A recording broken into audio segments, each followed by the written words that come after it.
नमस्कार, स्वागत है आप सभी का न्यूज 18 राजस्थान पर। मैं हूं आपके साथ हेमंत कुमार। चलिए खबरों की शुरुआत करेंगे सबसे पहले बिपरजोय की तबाही की खबर के साथ और प्रदेश में किस तरह का असर है। सबसे बड़ी अपडेट है, प्रदेश में बिपरजोय का भारी असर देखने को मिल रहा है। बचाव के लिए प्रशासन अलर्ट मोड पर है। बाड़मेर और जालोर में रेड अलर्ट जारी किया गया है। उत्तर पश्चिम रेलवे की 14 ट्रेनें इसके चलते रद्द की गई हैं। तमाम एहतियात बरतने के निर्देश दिए गए हैं और साथ ही साथ सभी कर्मचारियों को जिला मुख्यालय पर रहने के आदेश भी प्रशासन की ओर से दिए गए हैं। बचाव के लिए प्रशासन पूरी तरह से अलर्ट मोड पर है। आज सीमावर्ती जिले बाड़मेर में इसका असर देखने को मिला, जहां पर दिन भर बारिश का दौर रहा है और कई इलाकों में इससे पानी भर गया है। उदयपुर सिरोही के भी कई अलग अलग इलाकों से बारिश की खबर है, तो जोधपुर नागौर से भी बारिश की खबर मिल रही है। वहीं बिपरजोय का ट्रेनों पर भी असर मिला है देखने को। उत्तर पश्चिम रेलवे की 14 ट्रेनें रद्द की गई हैं। आपको बता दें कि बिपरजोय के चलते एहतियात बरतने के निर्देश दिए गए हैं। मौसम विभाग की ओर से जानकारी साझा की गई है। अरब सागर से 10 दिन पहले उठा ये बिपरजोय तूफान गुरुवार की शाम को गुजरात के कच्छ में जखाऊ पोर्ट से टकराया था और अब इस तूफान का असर कच्छ जिले के भुज में देखने को मिला है। तस्वीरें आपकी टीवी स्क्रीन पर। यहां पर तेज हवाओं के साथ ही भारी बारिश की वजह से एक छोटा पुल टूट गया, बह गया। हालांकि अब तक इस क्षेत्र में किसी भी जान माल की क्षति की खबर सामने नहीं आई है। वहीं चक्रवात बिपरजोय की वजह से कच्छ जिले के भुज के कई इलाकों में जल भराव की स्थितियां देखने को मिल रही है। चक्रवात के प्रभाव से कई जगहों पर पेड़ उखड़ गए हैं। कच्छ के जखाऊ में चक्रवात बिपरजोय से प्रभावित लोगों को राहत शिविरों में भेजा गया है। वहीं वाड़ी के इलाके में रहने वाले लोगों को बारिश के कारण पानी भरने के बाद पुलिस ने रेस्क्यू ऑपरेशन चला करके 16 लोगों को सकुशल यहां से निकाला है।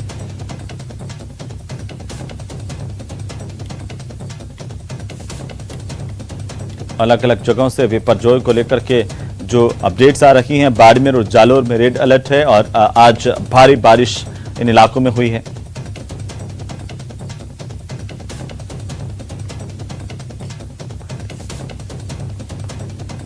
तो आपको बता दें कि अरब सागर से 10 दिन पहले यह बिपरजोय तूफान उठा था और समुद्री तूफान गुरुवार की शाम को गुजरात के कच्छ में जखाऊ पोर्ट से टकराया और अब इस तूफान का असर कच्छ जिले के भुज में भी देखने को मिला। यहां पर तेज हवाओं के साथ ही भारी बारिश हुई है और इसकी वजह से एक पुल टूटा है। हालांकि अब तक इस इलाके में किसी तरह की जनहानि की खबर नहीं है। चक्रवात बिपरजोय की वजह से कच्छ जिले के भुज के कई इलाकों में जल भराव की स्थितियां हैं। कई लोगों को सुरक्षित स्थानों पर पहले से ही पहुंचा दिया गया। जो लोग अभी भारी बारिश के चलते फंसे थे, उन लोगों को भी सुरक्षित जगहों पर ले जाया गया है। भुज से इधर जा रहे थे, दुपी जा रहे थे हम लोग और बीच में ये पुल है ना, ये खराब पड़ा हुआ है वावाझोड़े की वजह से। कितनी मुश्किल का सामना करना बहुत, क्योंकि बीच में रास्ते में तो बहुत ये हवा लग रही थी बहुत। तो ये आपको पता नहीं था? आप जब नहीं पता था ये। भुज से मेरे गांव जा रहा था, शायद 60 किलोमीटर काट के यहाँ से भुज से। तो यहाँ पहुंचे तो देखा तो ये टूटा हुआ है, तो अब शायद 50-60 किलोमीटर का बाईपास चलना पड़ेगा। कितनी दिक्कत आएगी? बहुत, अब बाईपास चलना पड़ेगा कोठारा से नलिया होके। तो चलिए आगे बढ़ेंगे। मॉडल से लव जिहाद का षड्यंत्र रचने वाले आरोपी तनवीर खान को आखिरकार झारखंड पुलिस बिहार के अररिया से अरेस्ट करने के बाद रिमांड पर लेकर के आज रांची पहुंची है। कोर्ट में पेशी के बीच आरोपी तनवीर ने खुद को निर्दोष बताया। भागलपुर की रहने वाली मानवी राज ने तनवीर पर कई गंभीर आरोप लगाए थे और इसके बाद रांची के डोरंडा थाने में उसने एफआईआर भी दर्ज करवाई थी।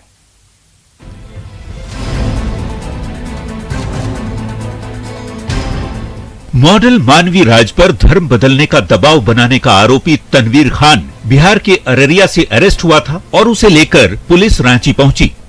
रांची पुलिस ने तनवीर को जज के सामने पेश किया, जहां आरोपी तनवीर खान ने खुद को निर्दोष बताया। सच जल्द सामने आएगा, ये भी तनवीर ने कहा। सारा एलिगेशन बेबुनियाद है, ये बातें झूठी हैं, सच जल्दी सामने आएगा। सच कभी छिपता नहीं है। तो भाग क्यों रहे थे आप? भाग रहे थे, अपना प्रिपेयर कर रहे थे कि अपने आप को कैसे सेव करें सब। बता दें कि झारखंड पुलिस ने भागलपुर की रहने वाली मॉडल को नाम छिपाकर धोखा देने और धर्म परिवर्तन के लिए दबाव बनाने के मामले में आरोपी तनवीर खान को बुधवार को अरेस्ट किया था। तनवीर की गिरफ्तारी अररिया के सिकटी इलाके से हुई थी। अररिया कोर्ट में पेश करने के बाद जरूरी कागजातों की प्रक्रिया पूरी करने के बाद पुलिस शुक्रवार को उसे लेकर रांची आई। तनवीर पर आरोप है कि मुंबई में मॉडल मानवी राज का उसने यौन शोषण किया, धर्म परिवर्तन का दबाव बनाया, आपत्तिजनक तस्वीरों के जरिए ब्लैकमेलिंग भी की और मानवी के परिवार को जान से मारने की भी धमकी दी। इन तमाम आरोपों को लेकर मानवी ने रांची के डोरंडा थाने में एफआईआर दर्ज कराया था, जिसके बाद से ही तनवीर फरार चल रहा था। पीड़ित मॉडल लगातार आरोप लगाती रही कि तनवीर अख्तर खान ने उस पर धर्म परिवर्तन कर शादी करने का दबाव बना रहा था, जिसे मना करने पर उसे प्रताड़ित करना शुरू कर दिया गया। बता दें कि आरोपी तनवीर अख्तर रांची में एक मॉडलिंग इंस्टीट्यूट चलाता है। भागलपुर की रहने वाली मॉडल मानवी साल 2021 में मॉडलिंग सीखने के लिए रांची पहुंची थी, जिसके बाद से उसकी तनवीर से नजदीकियां बढ़ी। न्यूज़ 18 के लिए रांची से रूपाली त्रिपाठी की रिपोर्ट। तो सनातन की रक्षा करने के लिए शंकराचार्य स्वामी नरेंद्रानंद सरस्वती ने अनोखी सलाह दी। कटनी पहुंचे शंकराचार्य ने हिंदुओं को 5 बच्चे पैदा करने की अपील कर दी। इस सलाह पर सवाल उठने लगे हैं। कांग्रेस ने शंकराचार्य के बयान का विरोध किया, जबकि इसे निजी विचार बताते हुए जो है बीच का रास्ता निकाला जा रहा है। अपनी आबादी बढ़ाओ, जनसंख्या बढ़ाओ। दुनिया बढ़ती आबादी से चिंतित है। जनसंख्या पर कंट्रोल के लिए भारत सालों से हम दो हमारे दो का संदेश देता रहा है, लेकिन कटनी पहुंचे काशी सुमेरु नरेंद्रानंद सरस्वती ने हुंकार भरी और बोले, धर्मांतरण कराने वाले पर देशद्रोह का मुकदमा दर्ज होना चाहिए। देश में वक्फ बोर्ड की जरूरत नहीं है। शंकराचार्य के इस बयान पर सियासत शुरू हो गई है। नेता प्रतिपक्ष गोविंद सिंह ने तंज कसते हुए कहा कि हिंदू संतों का अनुसरण करते हैं, पहले वो 5 बच्चे पैदा करें।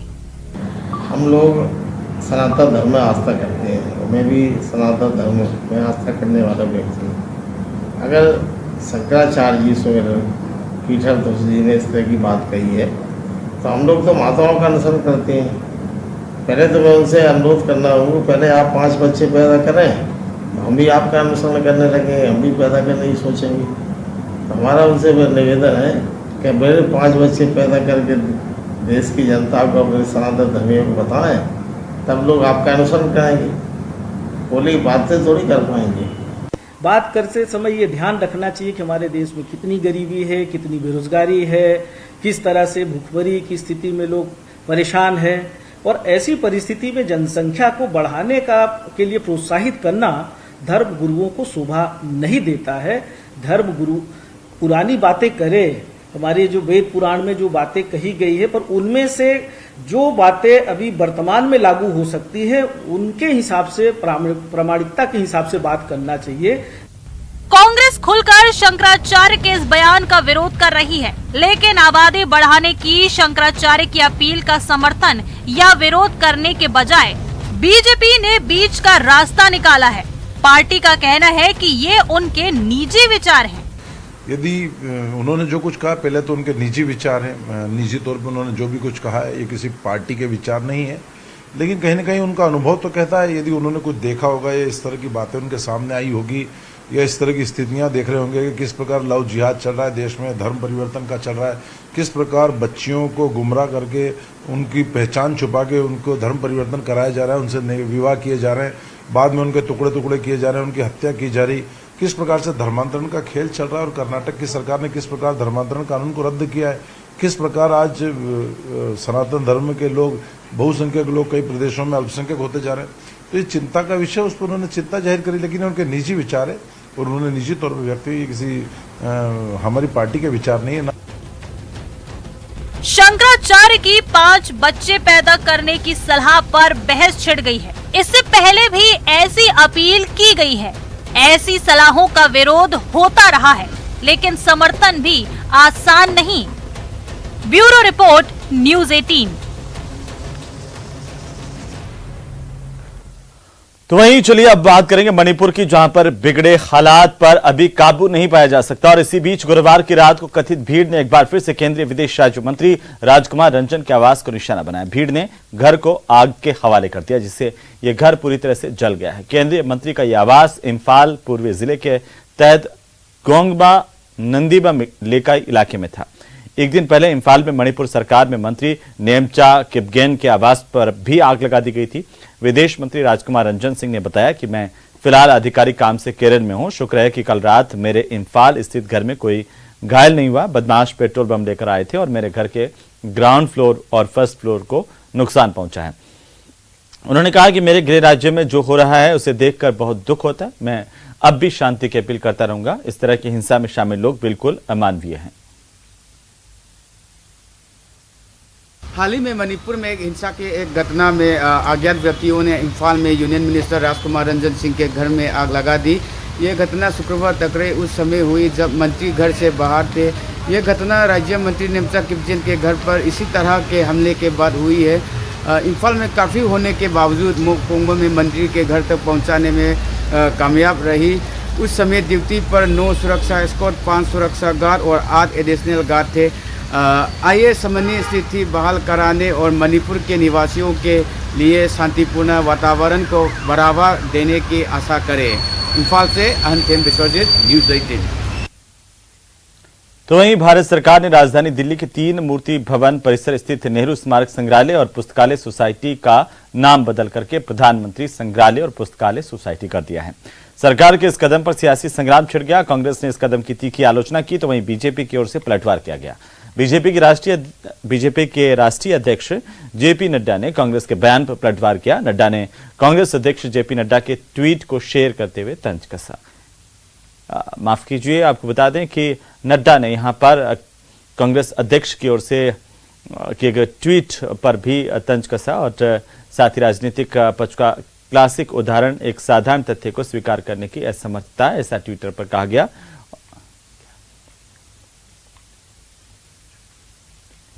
पास बना हुआ नेहरू मेमोरियल अब प्रधानमंत्री मेमोरियल के नाम से जाना जाएगा।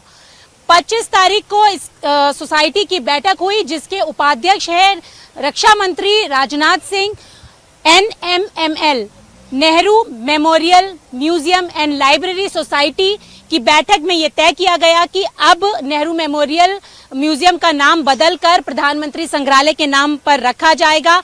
और जिस तरीके से पिछले साल इस प्रधानमंत्री संग्रहालय का उद्घाटन प्रधानमंत्री नरेंद्र मोदी ने किया था, जब जवाहरलाल नेहरू प्रधानमंत्री थे तो वो इसी घर में रहा करते थे और उनसे जुड़ी हुई चीजें यहाँ पर रखी गई थी, म्यूजियम के बतौर यहाँ रखी गई थी। और पिछले साल प्रधानमंत्री संग्रहालय का शुभारंभ प्रधानमंत्री नरेंद्र मोदी ने किया और उसके बाद इसे आम जनता के लिए खोल दिया गया है। आम लोग आकर यहाँ पर घूम सकते हैं, देख सकते हैं। और प्रधानमंत्री नरेंद्र मोदी ने यह भी कहा था कि आजाद भारत के जो अब तक के प्रधानमंत्री हैं उनसे जुड़ी हुई जो जीवनी है, उनसे जुड़ी हुई जो चीजें हैं उस प्रधानमंत्री संग्रहालय में रखी जाएंगी। और ये प्रधानमंत्री संग्रहालय पिछले साल आम जनता के लिए खोला गया था और आज इस Nehru memorial museum and library society का नाम बदलकर प्रधानमंत्री म्यूजियम एंड सोसाइटी कर दिया गया है। और इस प्रधानमंत्री संग्रहालय के अंदर जो चीजें हैं पुराने प्रधानमंत्रियों से जुड़ी हुई वो भी यहाँ पर रखी जाएंगी। इसके साथ कई तरीके के जो लाइट शो हैं वो भी यहाँ पर आयोजित किए जाते हैं। रेनोवेशन का काम यहाँ पर पूरा हो चुका है और देखें तो यहाँ पर लाइट एंड साउंड शो जिस तरीके से किया जाता है और तमाम जो प्रधानमंत्री अब तक रहे हैं उनसे जुड़ी हुई चीजें यहाँ पर आकर जो लोग हैं वो देख सकते हैं, जान सकते हैं उनसे जुड़ी हुई मेमोरीज को। हालांकि प्रधानमंत्री संग्रहालय का नाम जिस तरीके से अब नेहरू म्यूजियम का नाम बदलकर प्रधानमंत्री संग्रहालय कर दिया गया है, इस पर जो कांग्रेस पार्टी है वो हमलावर है। कांग्रेस के जो नेता हैं जयराम रमेश, उनका कहना है कि ये प्रतिशोध की वजह से किया गया है। तमाम तरीके की बातें उनकी तरफ से की आ रही हैं। कैमरा पर्सन बीरू के साथ रचना, न्यूज़ 18 दिल्ली। तो चलिए आगे बढ़ेंगे और एक नजर डालते हैं आज की प्राइम 25 खबरों पर।